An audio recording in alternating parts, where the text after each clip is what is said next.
What's going on? What's going on? It's your boy Icon. We here on the first official episode of 95 South.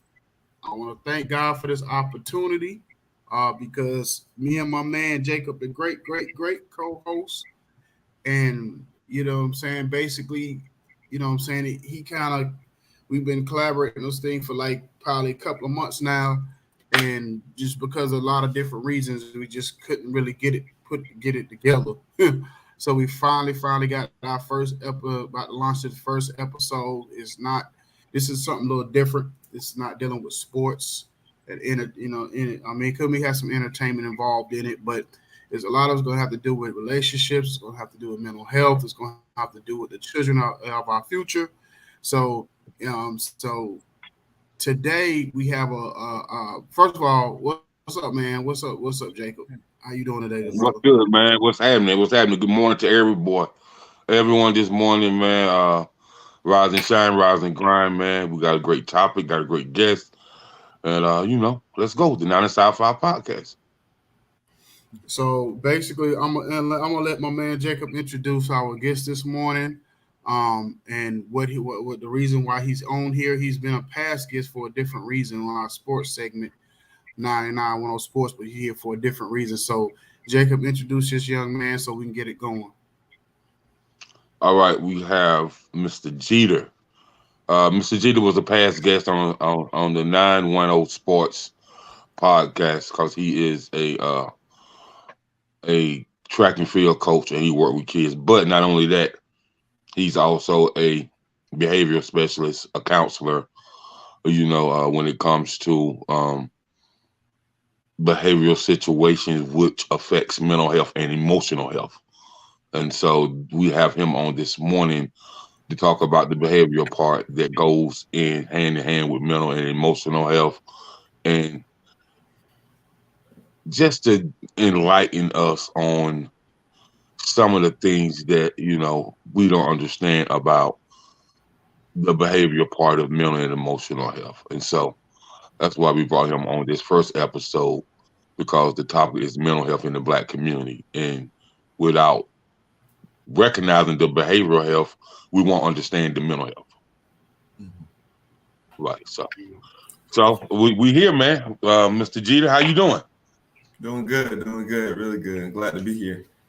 Yeah, and congratulations to you. You recently got married, right?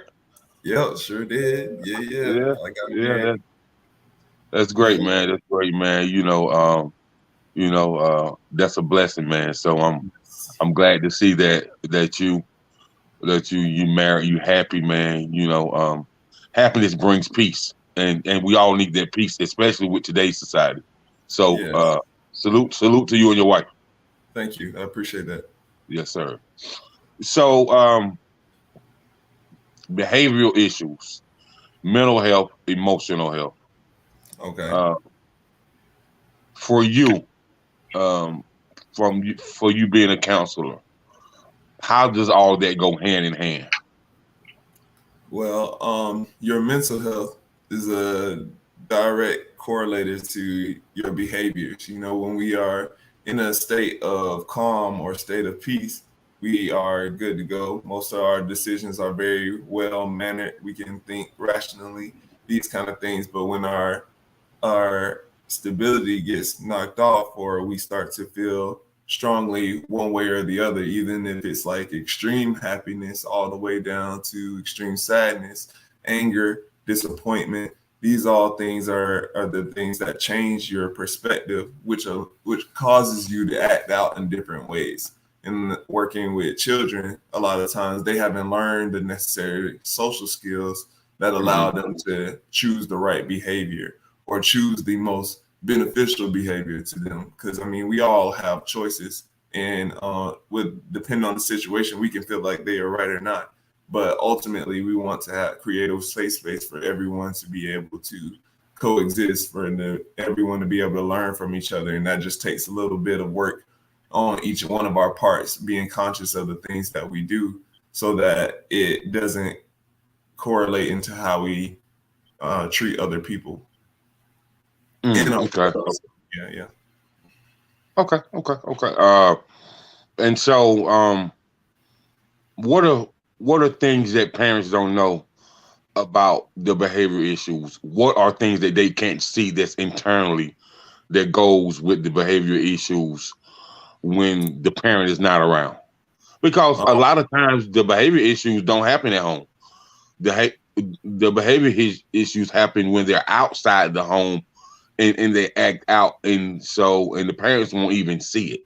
The parents exactly. will tell you that you're telling a lie, and they'll be so shocked. They'll be like, "My child, when, where? This is. I don't even know the child in the house." And Right. sometimes that can be the problem. You know what I mean? So, what do you think about issues like that?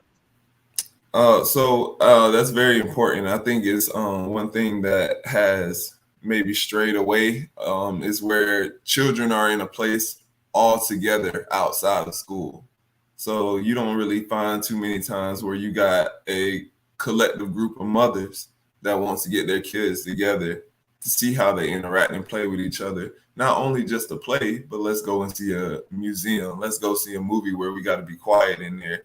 Let's do things where we got to see how much, what are the things that my child is doing when they're around other children, as opposed to when they're just around me and I got control over the environment.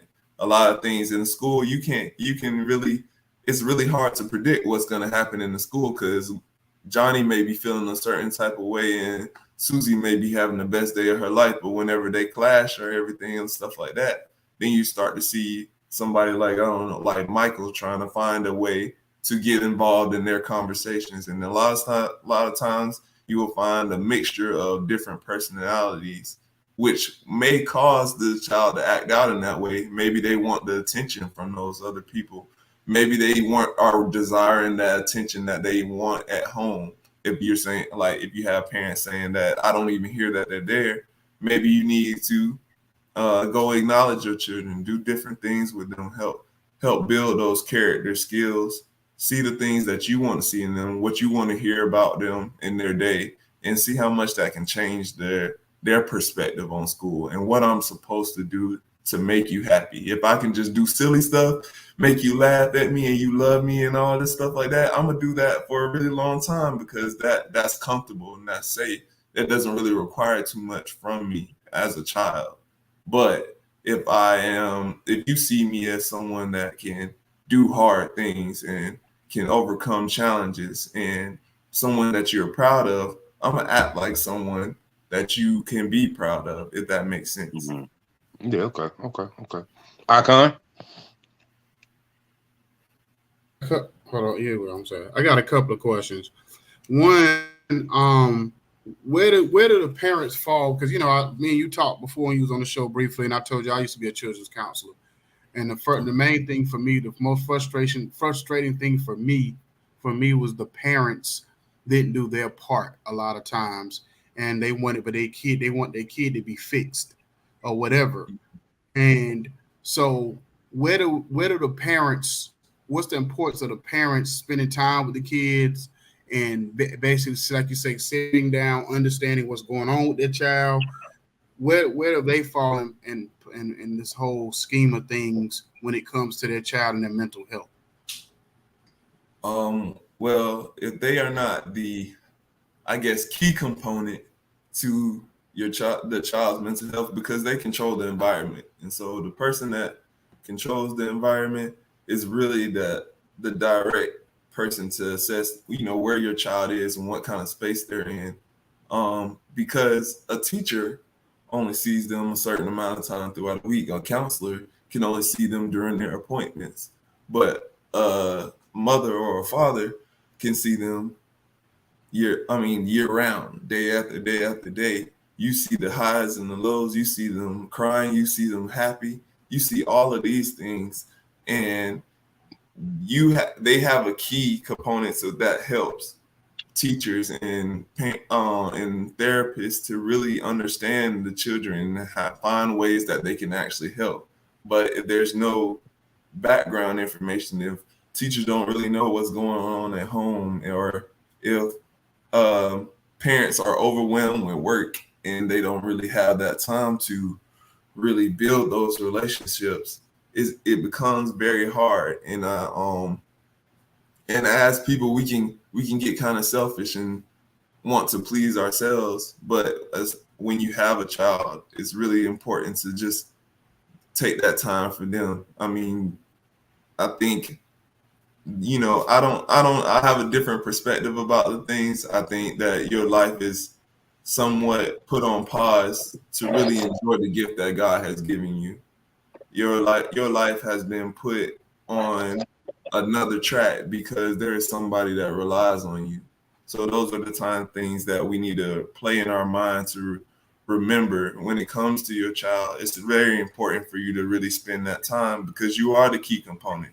No one knows your child like you do because they share your DNA, and they share a very close variation in your DNA. So we need parents and they need parents so we can actually understand and actually work together and move forward. And it's not always going to be perfect. And sometimes fixing your situation comes from something that you could do personally. So a lot of times you got to be ready to hear that, ready to do that. And it's hard to take that from a stranger, but you got to understand that they're coming from a place of care, a place of love. And we have to understand, that's one big thing about our mental health, is that we have to understand that love comes in the forms that are not always sweet. They come from forms that are beneficial to us. And so those are the kind of things that I think they should really take hold of. I don't like to blame parents because I think that's a really hard job. That's a extremely hard job, and I cannot fathom it at the moment. But I know that there's always some better decisions that we can make, and then we have to be willing to hear what those better decisions are and be willing to try them at least. Okay, so how do we get back to because you talked about earlier, basically touched on the social skills of kids. And I think the main thing is, like, me and Jacob talk about this all the time, especially when it comes to the sports and getting out the house. A lot of these kids stuck in the house on the video game, stuck on their phone. You even see adults, on their phones all the time. Sometimes I get, I have to put my phone down because I get too much into my phone at times. So how do we get back with the kids being able to have more social skills? Because now you start to see adults grow up and they don't have social skills. They only know how to talk to each other. Men and women don't know how to talk to each other anymore. So how do we get back where kids can have social skills and be able to out and about so they can deal with situations that come up in conflicts and not being accepted all the time? How do we get to that point? Well, it would take a lot of cooperation. I would really say one good thing to do is to find a group of people, like-minded people that you're willing for your child to be around. People their age, people younger than them, people older than them, that they are willing to learn from and have little special events. It doesn't have to be something that costs money or do something like that. You could just go out to the park or maybe have them come over for a pizza party. Little Caesar's only $5. So you gotta, you think of little special things like that for them to actually create a sense of community, or let them see you doing things in the community. So they'll have that desire to be around those people. When you go into a school event, talk to another parent, see what they're doing, see what's working with their child. The thing is, we have to get to a point where we're open enough to receive help from other people. And that's one of the best things that you can do, is really just find a certain group that you can actually start to build out of. You find a lot of kids or a lot of young teenagers that get a part of different clubs, different groups at their actual school. And those are the kind of things that help them build more relationships. And when you see them out in the open, they see their friends and other stuff like that, you start to see them reach out to one another, speak to one another. And those are the type of things that we want to really encourage the youth to do. Yeah, you were right. Men and women are having a hard time of communicating because with everything is so digital that it doesn't seem real, but it is real. So we gotta really trying to act. I think people take it as two sides. Like I'm a different person behind the screen, but you're really the same person, just making different kinds of decisions because it's a digital decision. And I got one more question. I'm gonna let Jacob jump back in. So, lately, I think we had an all-time high when it comes to the gunplay, especially in the inner city, and also with the mass shootings. And a lot of these mass shootings come from these youth who, whatever reason they're going through, whatever they are mentally and psychologically, and they feel like they want to take their frustration and anger out on other people, especially innocent people. So basically, what are the signs to look for early on in these type of youth or young people that can maybe say, you know what, something else is going on with this particular child that we maybe need to tap into, you know what I'm saying, so it won't get to the point where they're out shooting up schools and different things. So what from your knowledge could you say that they made the red flags or the things to be looking for? Um, so I would say a very early red flag would be isolation. So whenever you have a child, teenager, whatever, that decides to remove themselves from a lot of like either group functions or family functions, those are the kind of things that you start to eye on because they're feeling some type of way. They're feeling differently about their connections. And it's not necessarily the bad thing. Everybody wants space, but you want to be conscious of, okay, my child is leaving dinner early. He's not saying nothing while he is sitting at the table while we are discussing things. Doesn't want to add, doesn't feel a connection with you. If you are going a full day and your child is not speaking to you or interacting with you, you got a strong red flag. Just go ahead. Don't the relationship is too close. It's too meaningful for you to go without that. If especially when you are in the same space. When you get older, you kind of separate a little bit and you may not talk as much, but when you while they're in your care, make sure to make that connection very strong. Another early sign would be if they are not doing well in school, not sleeping. If you hear constant rambling at night or other things like that, there's no medication better than a good night's sleep. And that's what we need to regulate our minds, to regulate our behaviors. And so if you have a child that's constantly staying up, constantly on their phone all night long, those are the kind of things. I mean, there's no telling what's being fed into their minds. And then fed into their mind at a tired state, then you have a whole bunch of like different things that may develop that anxiety. Like you'll have genuine fears from watching a jump scare video, and you'll have different things where you could have a child that was potty trained fine using it, and they watch a video at late at night and no longer want to go into the bathroom by themselves. And you see the big relapse when you have that kind of thing. So it's like those are the main things that you really want to be conscious of. What are they putting into their minds? Are they sleeping enough? And are they still talking? Are they still engaging with different things?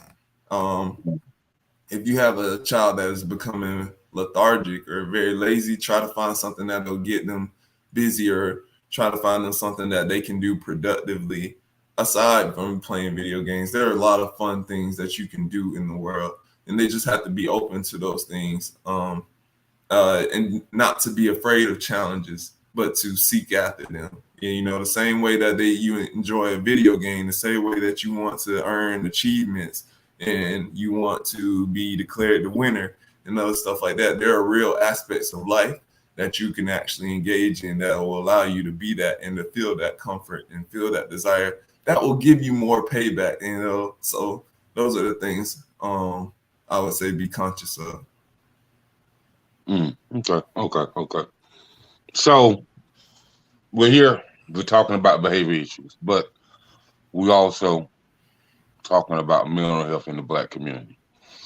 And so, with all the anxiety and the depression, um, and you know, the suicide, and um, now from a parent to a child, to um, there's something that's called, people don't talk about it. It's called friendship depression, and it's real heavy. You know what I mean?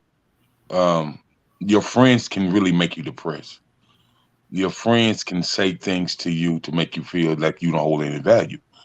Your friends can say things to you to make you feel like you don't belong in society. Your friends who you thought love you can say things to appear that they only love you when it's convenient for them. So that friendship depression is big when it comes to teenagers, Mm-hmm. because we all know that kids can be very mean, cruel. You know what I mean? And so, and I don't think a lot of times parents, oh well, just get you a new friend. It's not that simple. It's not that easy for children. You know what I mean? They don't want new friends. They want to be treated like they was treated a couple of years ago. What happened? What's the dilemma? Why we're not cool? Like, they ask all these questions. And so let's talk about those teenage adolescent behavioral issues where you don't see it when they little, but you see it predominantly when they get to the high school level. Mm-hmm. Well, during that time, their mind is already, it's deleting all old information that they're not using anymore. So if you find if that goes back to them not being alone, not being isolated, if you find yourself things like not really clicking, not really checking, you see, you always see it. You maybe find that teenager that got that airhead moment, or like that I can't think of on the tip of my tongue kind of feeling. That's because their brain is actually deleting that old information. So it causes them to be a little bit more, let's say that it really allows them to be more questionable. They ask about these things because they're not certain anymore. The connections that they made previously are not clicking the same way. So when we are dealing with that, those you have to just really talk it out with them, allow them to express the things that they are feeling. Um, the thing is, you really want to surround yourself with people that uplift you anyway. I think this is the moment where you explain to your children, or explain to your teenager that, hey, I understand that you are sad, and I feel bad that you are sad because I care a lot about you. But I care so much about you to let you know that you need to find friends that really care the same way about you, that are going to lift you up, that are going to encourage you, give them the kind of adjectives that I think of you. I think of you as beautiful. I think of you as brave. I think of you as smart. These are the things that I see in you. So you need to find someone that sees those things in you, because those are the best part of you. And those allow that allows the child, that allows the teenager to really realize, like, hey, I am all these things. I am all these good things. So when I hear somebody say something bad about me, it's it's not who I am. They're not able to express who I am to me. And those are the kind of things that allows them to build that self-confidence and that encouragement, because they have a strong support system. And that's what we really need, is that support that allows us to face the daily challenges, because they're going to keep coming, because we all are feeling these different things and trying to coexist. But when we are dealing with those things, we can only choose how we react. And we don't want to be the person that um, is really is the one that's starting all of it, or really causing the problems, or causing the hurt. In our community, we don't find as many people shooting up schools, but we are shooting each other. And we are hurting our own families, and we are not focusing on the bigger picture, because in even in these little small connections that we make, there is an entire planet, there's an entire universe for you to experience. So why would you sit and worry and dwell on the things that are only causing you 5 minutes of the stress? You know, these are the things that you can move past, because you've moved past other things.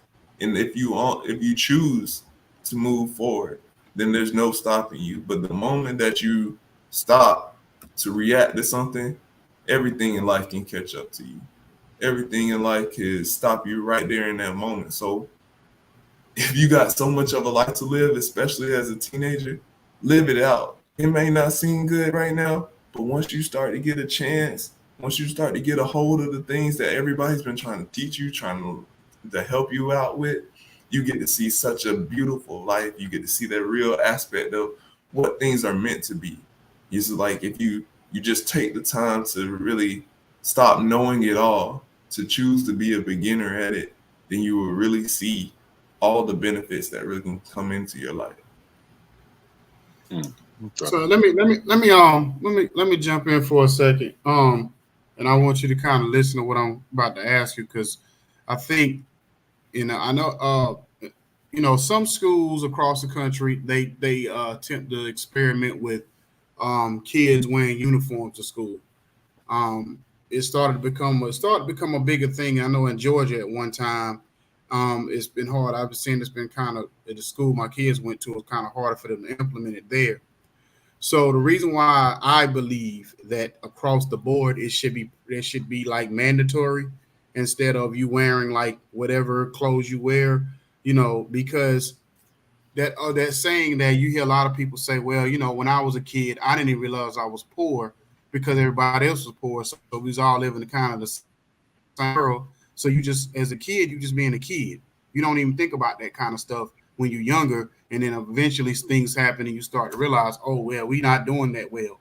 So the reason why I say that is because I believe that when you start people start classifying each other early in life as far as socially of who they're gonna hang out with, who this, who that. A lot of it's based on the clothes you wear and how you look when you come to school and all that kind of stuff. Mhm. But I feel like, okay, if you take that out of the scope, and then to add on, I see this in a lot of people, and this is the reason why I'm not a big fan of like Christmas, because a lot of times Christmas kids don't get what they want as a kid, and all this ends up as an adult, it ends up affecting your life and how you kind of treat your own life moving forward as an adult, because you were socially deprived as a kid, you didn't get the things you wanted, so you feel you have that rejection. So what, I know I said a lot, but what do you feel about, just that in a nutshell of the things I just said? Ooh. So I will start with I think that what you were saying about Christmas. I think that is a very good point, but I think we go into that kind of stuff with the wrong expectations. Um, I think it's very more. I think it's important to be truthful with your children, especially about like situations to deal with, gifts or whatever what you're getting. Because that's a part of your relationship. Like, all right, so why would I have an imaginary person that brings my child gifts for them to appreciate that other person more than the person that actually is doing it for them? Why would I do that? Why would I do that to my child and create a divide? Like, oh, if you won't get it for me, Santa Claus will get it for me, and and Santa looked like me. So, and I'm trying to figure out, why would I create a relationship like that? And when it boils down to what we wear in the schools, I'm a little different. I enjoy everyone being able to wear their own things, because what I have seen working in the high schools, or at least in the high school that I worked in previously, they weren't clowning each other more on what they were wearing, or what they were doing. I've seen like the kids be, or like they are able to seemingly make stronger relationships. If they are clowning on each other, it's probably something to do with more so the unseen things, like their sexuality or their um or how smart they are, or those kind of things. Like, it's going deeper because they want to affect them in a different way. It's like, I don't want to just talk about your clothes, I want to talk about who you are as a person. And that culture has been fortified by a lot of people getting famous off of clowning each other, or doing those kind of things. So that's what they're watching. That's what they want to do, because I can get paid doing this, and it don't really take nothing but me wisecracking people. Like, that's you want your community to know that there is more to life than to just making jokes at each other. Even though jokes are important, because they are very important in the Black community, because it has helped us, really overcome so much of that adversity, and to still have that sense of humor, still being able to move on forward, is a key aspect to our lives. And just to being able to laugh about those things are strong.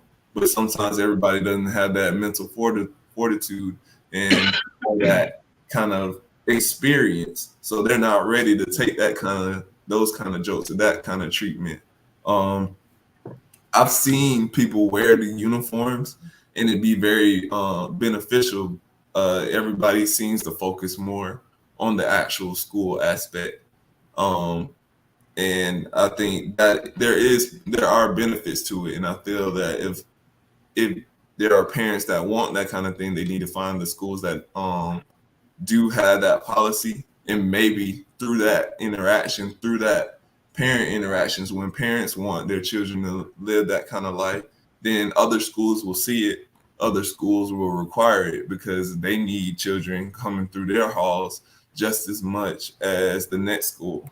So that's the public really affects the school system and what it's allowed to do. And so in the same aspect, it would control the essential market of what what children should come to school to do. But you have to be connected into the school. You can't just be a parent that drop off and pick up. You gotta be willing to be in there. And that's one of the that goes back to our parents and everything. But but I don't really mind not having uniforms, because I know going back in school, I probably would have really detested having to wear a uniform, and what it could have done for my own self-image, because so many people made fun of the other things that I couldn't control. I could control enough of how I had clothes to wear, and I could control what I put on. But when you take everything out of the aspect, then they start to talk about the things that I can't control, like how big my ears are, or like I got big eyes, or something like that. Like, those are the kind of things that's like, they hit different, if that makes sense. Okay. What you got, Jacob? Well, I heard you say ooh. So. well, it's funny that we say that. What about the kids first, before I get into the kids in the uniforms, I'm gonna get into this right here, and I'm gonna ask you something. I'm gonna ask you something as an educator, as a coach, and I'm gonna ask you something as a behavioral specialist. Okay. A lot of the kids nowadays are complaining because the school system is about to go to year round. You know what I mean? They're about to have breaks, but they won't have summer breaks like this, like they have now. Right. They'll go for a month and a half and be out 2 weeks. They'll be back up for like a month and a half, be out a week. Like, but as far as them being out from late May all the way to almost September, that won't happen no more. You know what I mean? In fact, some kids already went like 96. Already went back to school Mm-hmm. because they do a year round thing. You know what I Mm-hmm. mean? In 96, South Carolina. So, what do you feel as an educator, as a athletic coach, and as a behavioral specialist? How do you think going to school year round is going to affect kids? Is it a good thing for them, or you don't think it's a wise choice?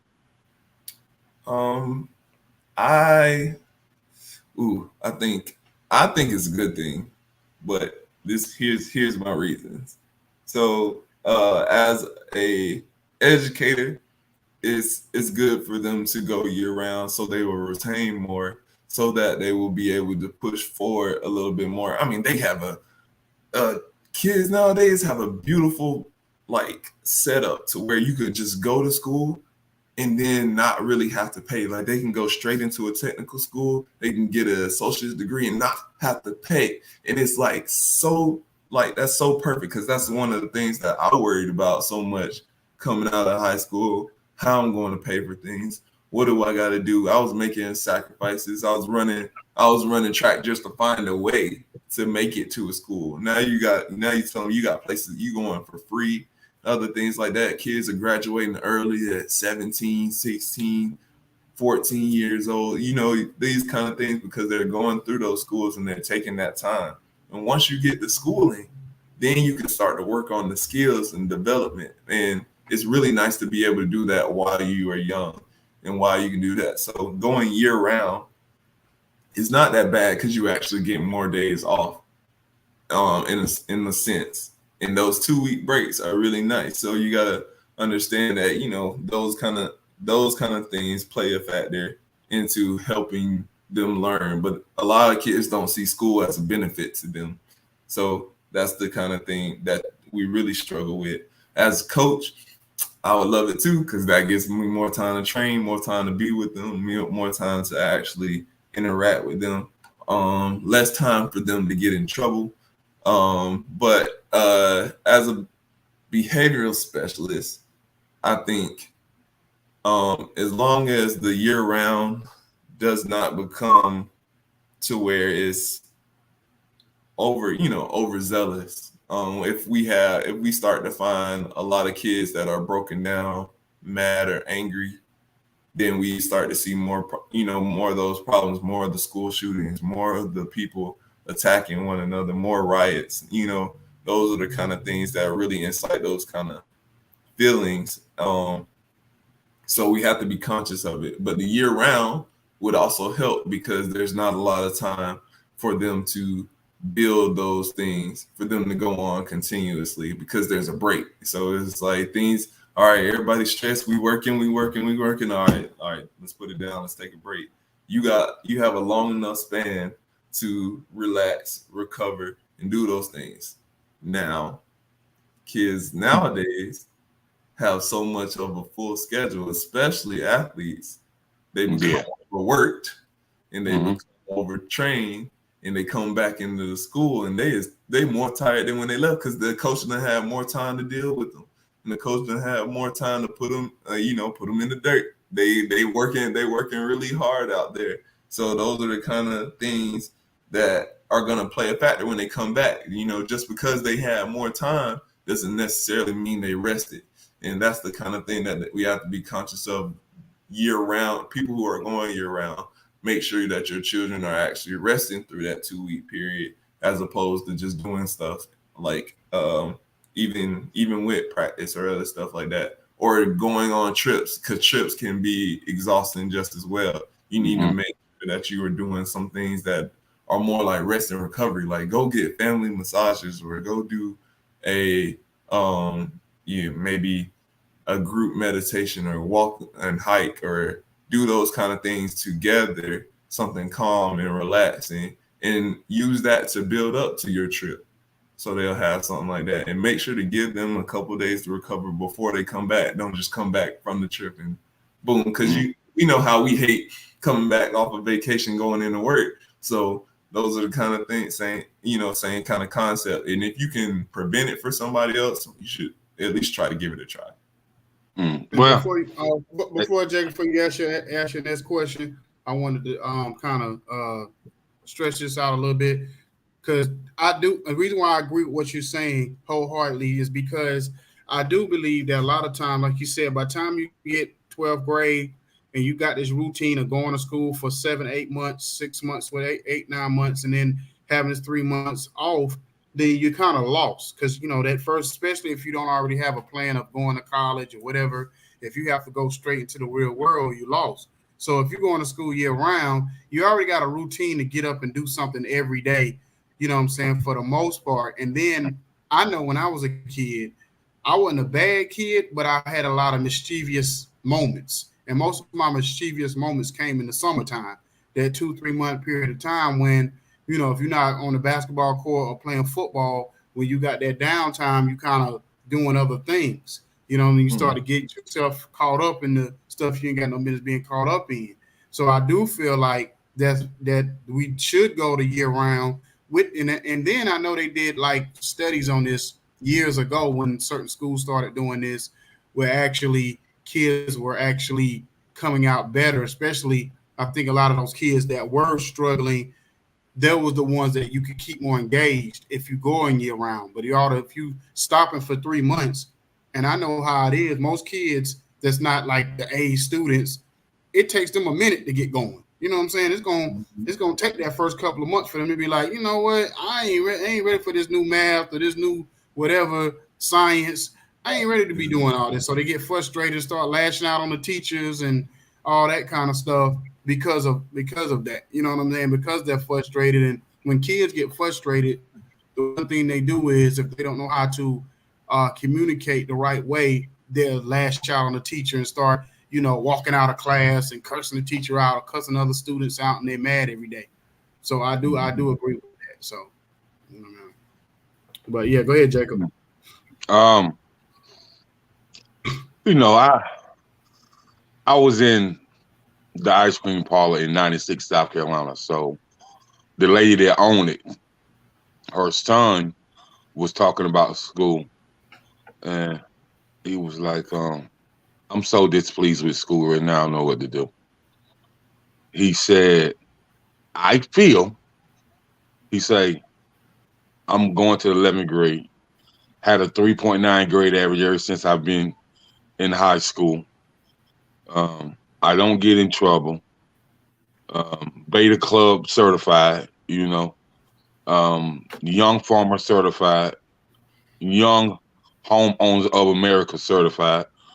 He said, I feel like they did the year-round thing to get the kids in order who have trouble in school. I don't have trouble in school, so why should I suffer? I said, oh. So this is coming from somebody that's young, that's in school, that feel like a lot of adults feel.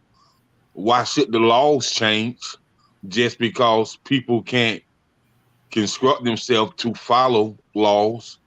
And why should we have to babysit them and our tax dollars go up because people don't want to do right? Same difference, right? Okay. So when you hear a young child say that, he says, I just feel like kids want to do what they want to do. They don't want to listen, man. Like, make your life smooth sailing. Make your life hold a lot of value, because from what I understand, we got more opportunities than anybody else ever had. So therefore, what is the problem? Like, I don't understand. Even if you're having trouble at home, you have enough, even if you're an athlete, you have enough coaches that this is not just a job for them. This is ministry for them. Mm-hmm. And me and him talk about 20, 30 minutes, man. And his mama was just sitting there listening. She was like, whoa. Mm-hmm. She had no idea he felt like that. But a total stranger that come in there all the time, that's a people's person can talk to him. And his mom was like, "Whoa, thank you so much." You know what I mean? And so, Mhm. so what do you think about when a teenager says something like that? Oh, I would really like it because I would hit him with, well, do you know another language? Do you know what it takes to get into college? Are you looking for other opportunities? There are other stuff that you can do while you're in school. Yeah, that's good. You're doing the grades. If that's enough for you, then you might as well go ahead and write it up. It's about to end anyway. But I can tell if you this about him. From what I get from him, he'll go to college if he got an athletic scholarship. But without an athletic scholarship, he'll go get a trade like a contractor's license or become HVAC certified or something that he can make $40-$50 an hour at. You know what I mean? Mhm. Cause it's because I got a homeboy. His son played baseball since he was 6. Had all type of baseball scholarships. Didn't want to go. Didn't go. So his dad, he gonna get a job. So he went to Piedmont Tech for mechanical engineering. Came out and got a maintenance job working with Samsung. Making about $42 an hour, and that's it. You know what I mean?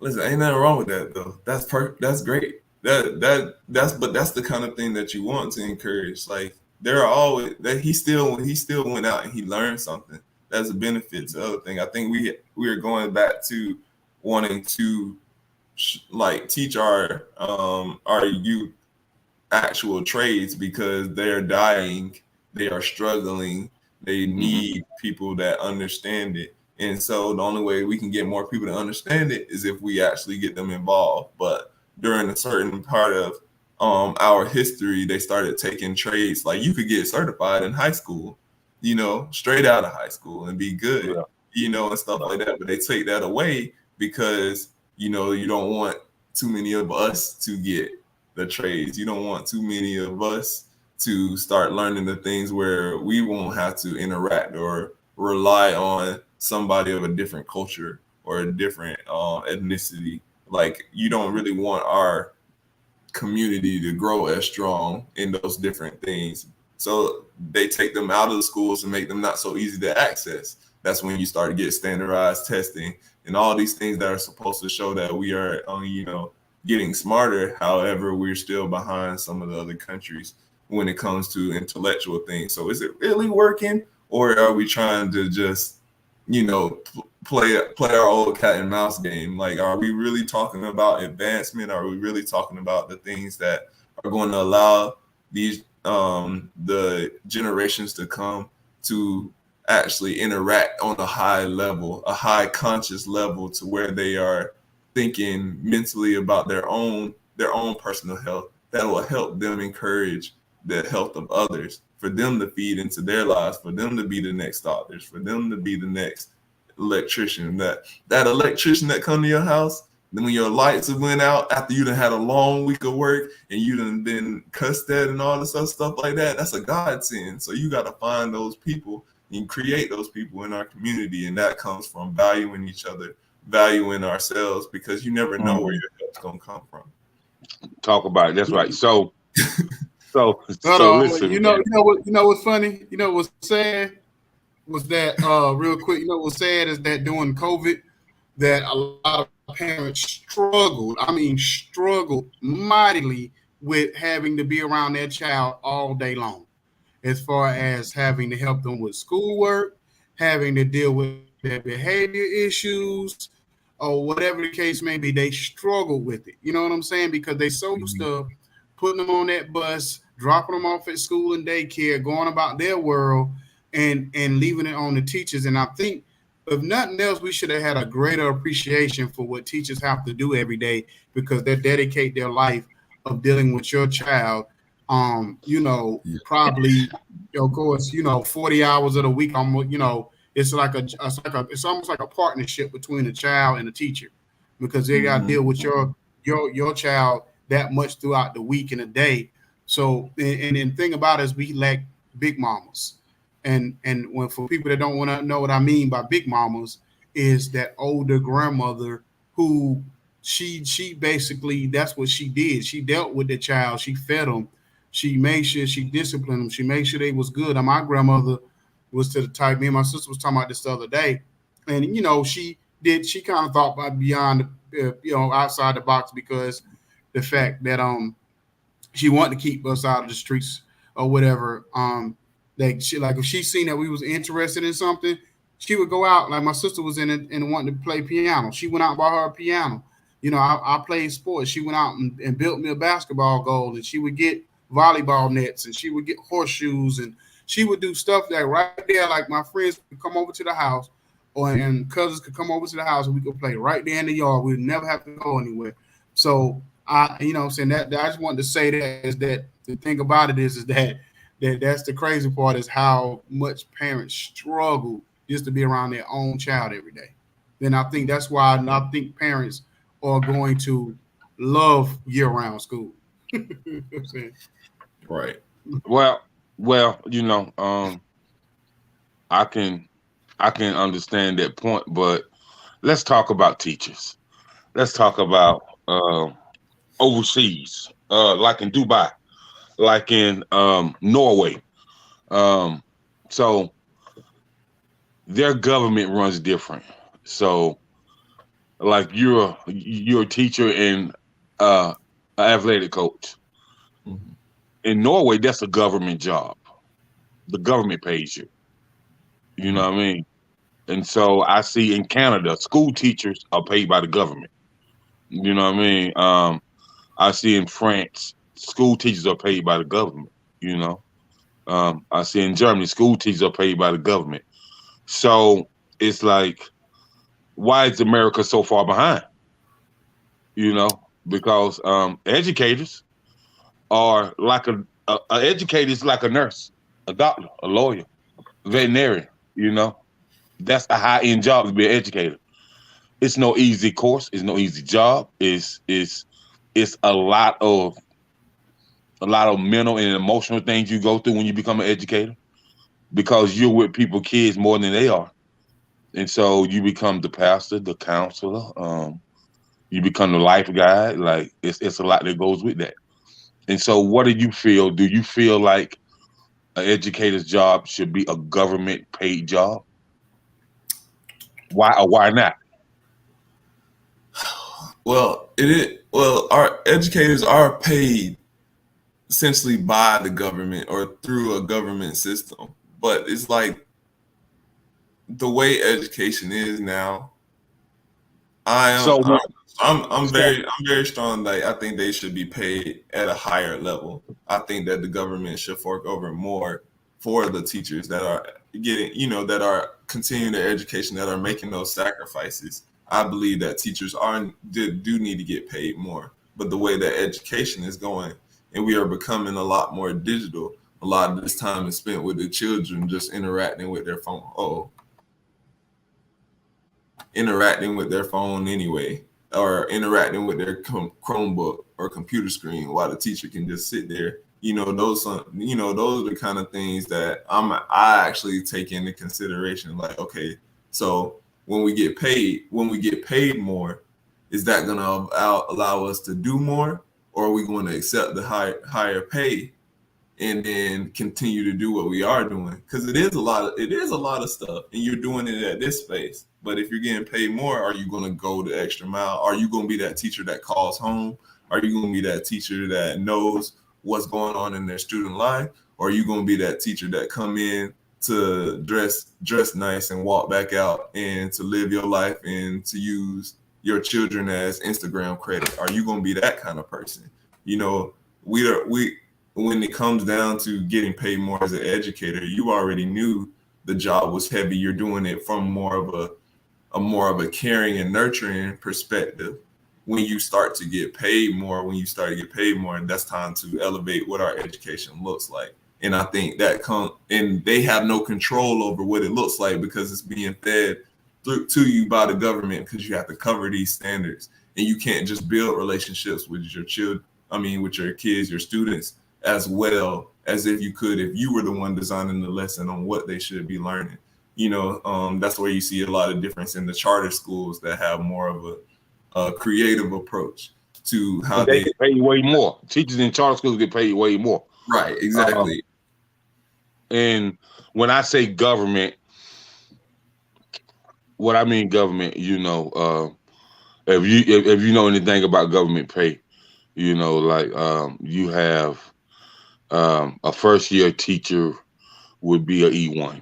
Okay, so you mean you have a, like when I say government issue, it's like a school teacher would be a government job. You know what I mean?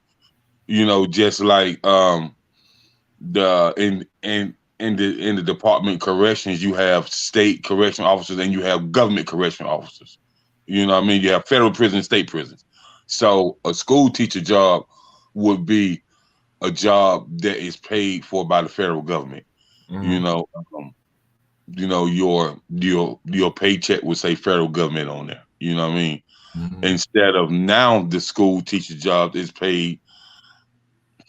Most schools get a lot of educational grants. Just like I can tell you that my little small town of Saluda just got a federal grant for $38 million. You know what I mean? So schools get a lot of money, man. And but we have to ask ourselves as citizens: is our tax dollars? Do we hold the city officials accountable? Do we hold Department of Education and our local community accountable? And do we see what's going on with their money? And do we go to the meetings so we can get budgets printout of where the money is going? And from what I hear, it's never enough of us at those meetings. I hear this all the time. There's never enough of us when it comes to should there be a mental health counselor that works with the school system, that has an office in the school system? Well, yeah. Hands down. What I mean, it should be, but if we look at the schools, it's not at all. You know what I mean? And this is not only for the students, this is for the teachers too. Because how can your child get a valid education from a teacher that's depressed, full of anxiety,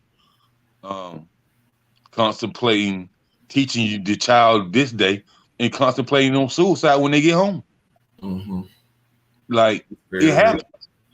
And to be real, it happens a lot. So how can we get the full understanding of what the child is learning between the mother and father, may not be getting along, between the teacher may be stressed because this is too much for her, and to put her in a depression stage? Because we got to be honest, man.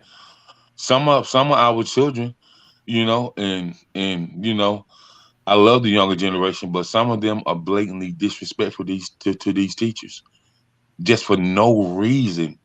And the teachers don't even be doing anything to them. You know what I mean? Only trying to help them, trying to understand, but bringing that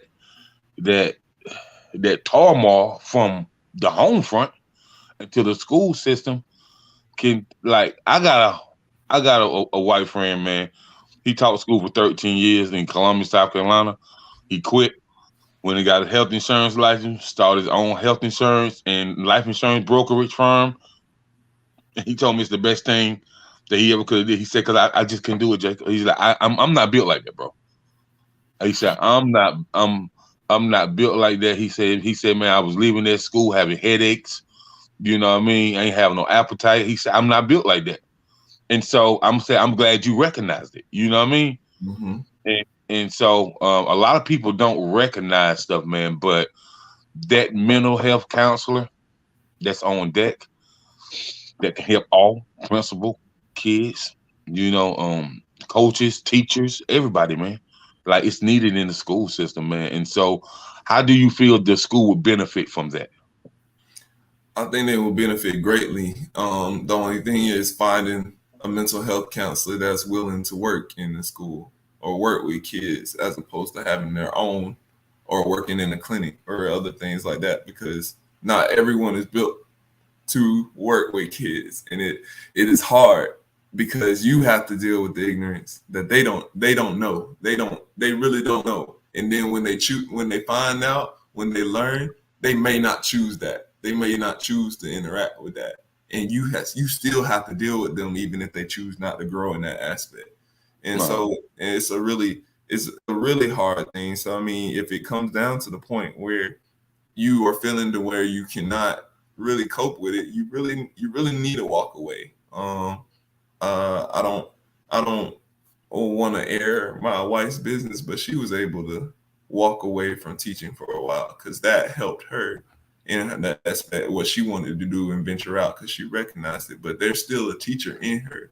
There's still a beautiful person that loves kids and that loves to educate others. And she is going to be able to still do that from everything that she learned. She not that part in her doesn't die just because she took a step back from teaching, or it doesn't die because you choose to walk away. You can still be that positive interaction in a child's life, but you can seek other fulfillment for your own as well. And I wanted to say this too before we get out of here. And I think that from a political standpoint, the teachers unions and whatever need to maybe push a little bit harder on the government to, because the lottery was somewhat created for the educational system, and the money from the lottery is not being used in its proper form, or it's not being allocated to understand how much of that money is supposed to go to this school, that school, and a lot of that money could go to increasing the payment for the teachers. Like, I think the teachers should be teachers, firemen, and even I would say even police officers, because I think if you had police officers in certain places that were getting paid better money, they wouldn't be as corrupt. Because if you're getting paid six figures, you're gonna think twice about messing that up. You know what I'm saying? So I think, you know what I'm saying. So, and of course, firefighters definitely should get paid, at six-figure dollars or whatever. And teachers should be right there with them. So I think that's what another thing that's going to happen is that the teachers union is going to have to do a little bit more fighting and batting, digging into what's going on with the money that's supposed to come from things like the lottery or whatever. That's another conversation for another day. But brother, if Jacob don't really have nothing else, man, I just want to appreciate you coming in for today. This morning, it's early, so it is a Saturday morning. Even myself, I flew in late last night, so I didn't even lay down till about 2:00 in the morning. So, and I'm like an hour behind. I know Jacob. I'm not sure about you, but I'm an hour behind. So, but I do appreciate you coming on and educating us on this first episode. We definitely want to have you back because we can dig a whole lot deeper, especially on the social issue side of the kids. But I think it was a good, just a good thing to come in and let people, hear what's going on in this conversation. Because even us as adults, we have a time frame that we're gonna listen, and then we're gonna be like, okay, I got something else to do. So you know what I'm saying? You don't want to overdo it on the first one to go around, because people kind of get disinterested after a certain amount of time anyway. You know what I'm saying? Even as adults. You know what I'm saying? You know how it is at church where you be in there like, man, I got to go grocery shopping, the game on. Man, the preacher don't hurry up. You know what I'm saying? I just wanted to add, I was going to send over to the chat. There's a website that can link Black people up with actual therapists that are for us, or that look like us, that understand our community. Is called for women, it's called Therapy for Black Girls and .com, and they have a system that helps you get connected with a therapist in your area. And for men, it's therapyforblackmen.org, and it does the same. This is what I'm gonna do. This is what I'm gonna do right now. So if you could put them in my inbox, and I'm gonna create a banner. I'm gonna create a banner and start promoting it. So you said, what's it called? Therapyforblackgirls.com. and therapyforblackmen.org. And I'll send that to your Yeah. So message. what I'm gonna do is I'm going to, you said therapyforblackgirls.com Yes. or therapy.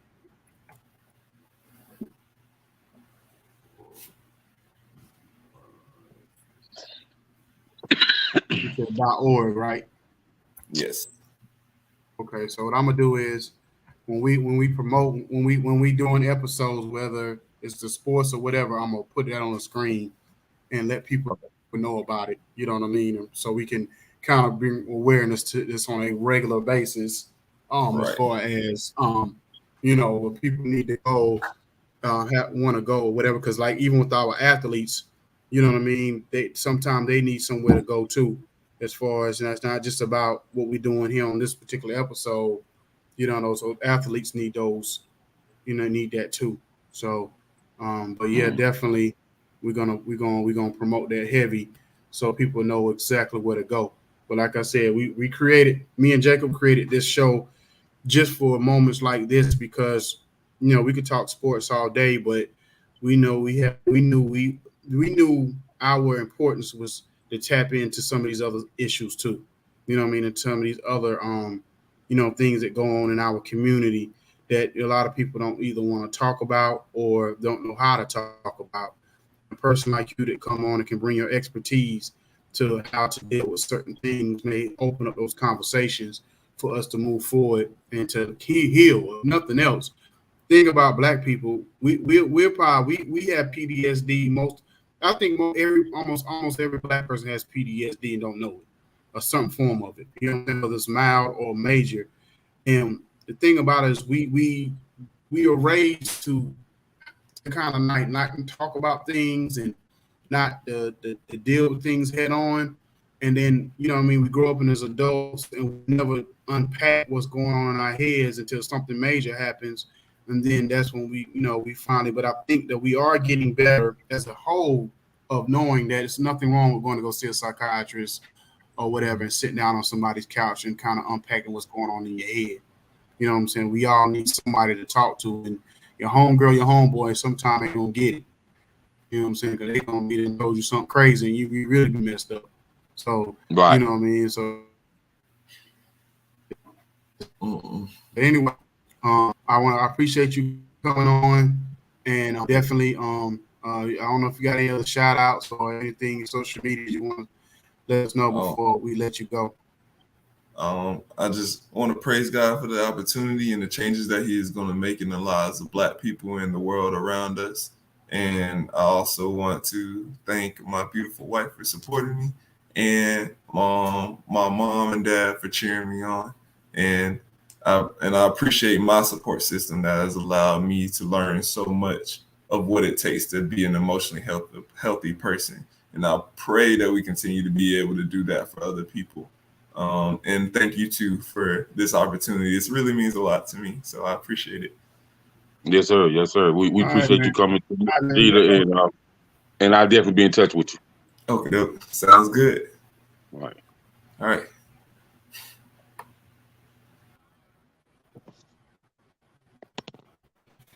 All right, man. Hey, brother, that was a great show, man. First great episode. But that was a phrase, first episode that we just had. I don't know if he meant to jump off or not, but yeah, definitely first great episode. But let me see if he's jumping back on. He might have jumped off for good. But anyway, man, that was the first great episode, 95 South, episode 1. I want y'all to just continue to tune with us.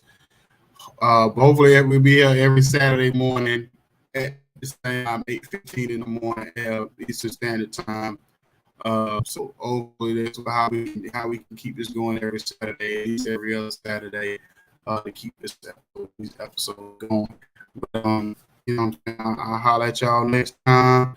From my man Jacob the Great. Appreciate Jarad MG to coming on, behavior specialist, coach, all around good guy. You know what I'm saying? See y'all next time. You know what I'm saying? It's your boy Icon.